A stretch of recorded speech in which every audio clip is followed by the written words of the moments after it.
انسان پر واعظ و نصیحت کیوں اثر نہیں کرتے؟ کیا وجوہات ہیں کہ ہم پر نصیحت یا واعظ اثر نہیں کرتا؟ کئی عوامل ہیں. ایک عامل یہ ہے کہ اگر نطفہ حرام ہو تو اثر نہیں کرتا، واعظ اثر نہیں کرتا. ایک عامل یہ ہے کہ اگر لقمہ حرام ہو تو واعظ اثر نہیں کرتا.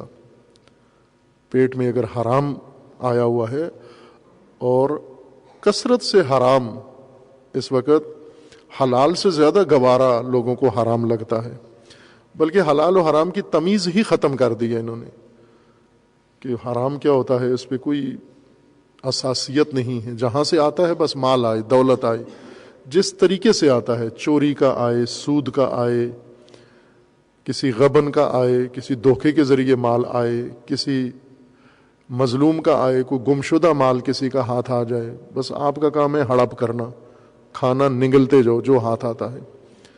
اور یہ لقمہ حرام اثر کرتا ہے انسان پر، واعظ اثر نہیں کرتا، نصیحت اثر نہیں کرتی. امام حسین علیہ السلام میدان کربلا میں روز عاشور جب لشکر عمر سعد کو چند دفعہ کوشش کی خطبہ دینے کی اور انہوں نے نہیں سنا بلکہ غل گپاڑا شور شرابہ کرتے تھے، جب بھی گفتگو امام کرنا چاہتے وہ شور شروع کر دیتے تھے. تو امام نے فرمایا کہ یہ شور کیوں کرتے ہو؟ مجھے معلوم ہے، اس لیے کرتے ہو کہ تمہارے شکم کے اندر، تمہارے پیٹ میں لقمہ حرام ہے. لقمہ حرام انسان کو انذار سننے نہیں دیتا. اب آپ جتنا بھی جتن کر لیں وہ کان ہی نہیں دھرتا.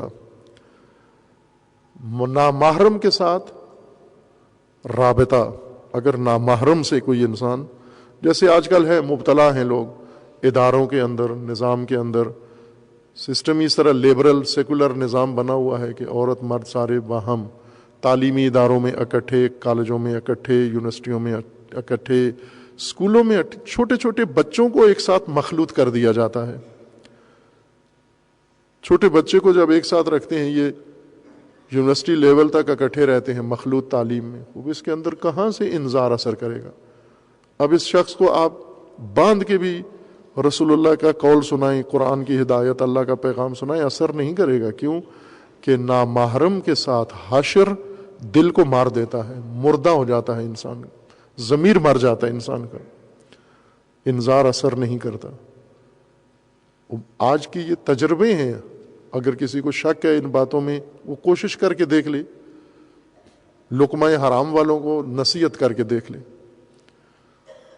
اور اسی طرح نامحرم کے ساتھ کوئی بھی انٹرنیٹ پہ رابطہ ہو، موبائل پہ رابطہ ہو، گلی میں رابطہ ہو، گھر کے اندر رابطہ ہو، نامحرم رشتہ دار ہوں یا غیر رشتہ دار، رشتہ دار نامحرم زیادہ خطرناک ہیں غیر رشتہ دار نامحرموں سے. ان کے ساتھ اگر رابطہ ہو دل مر جاتا ہے. اب وہ عورت، وہ لڑکی جو نامحرم کے ساتھ رابطے میں ہے، وہ نہ ماں باپ کی بات سنتی ہے، نہ اللہ کی بات سنتی ہے، نہ رسول اللہ کا قول اس پر اثر کرتا ہے. وہ در حقیقت شہوت زدہ ہے، اس کے اوپر کوئی چیز اثر نہیں کرتی. اسی طرح مرد لڑکا اگر یہ نامحرم تعلقات ہیں، دل مر جاتا ہے، واعظ اثر نہیں کرتا مردہ دل کے اوپر. زیادہ کھانے سے، کچھ لوگ ہیں جن کی عادت ہے پرخوری، کھانا شوق ہے ان کو کھانے کا، رغبت ہے شدید کھانے کی، حرص ہے کھانے کی، رال ٹپکتی ہے ان کی دائماً صبح و شام، پیٹ بھرا ہوا ہو پھر بھی جی چاہتا ہے ان کا کھانے کو بٹورتے رہتے ہیں. اس سے انسان پر واعظ اثر نہیں کرتا، نصیحت اثر نہیں کرتی. بطانت، شکم پرستی اثر نہیں کرتی. شہوت رانی سے دل مر جاتا ہے. انذار و تعلیم و تذکر و نصیحت اثر نہیں کرتے ان وجوہات سے. پس انذار ان عوامل کے نتیجے میں بے اثر ہو جاتا ہے. اسی طرح جب انذار، خوف نہ ہو انسان کے اندر تو انذار بے اثر ہو جاتا ہے.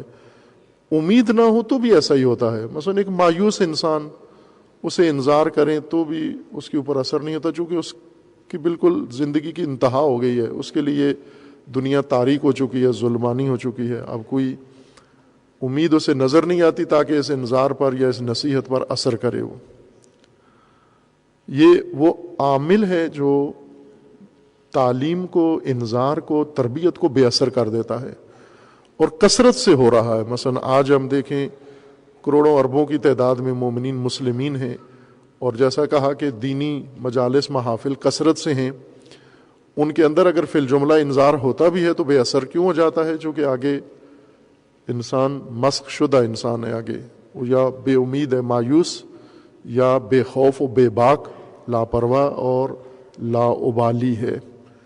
اس لیے منذرین کو حکم ہے کہ آپ چھوڑ دیں، ان کو اپنے حال کے اوپر چھوڑ دیں، انذار نہ کریں، یہ اثر نہیں لیں گے۔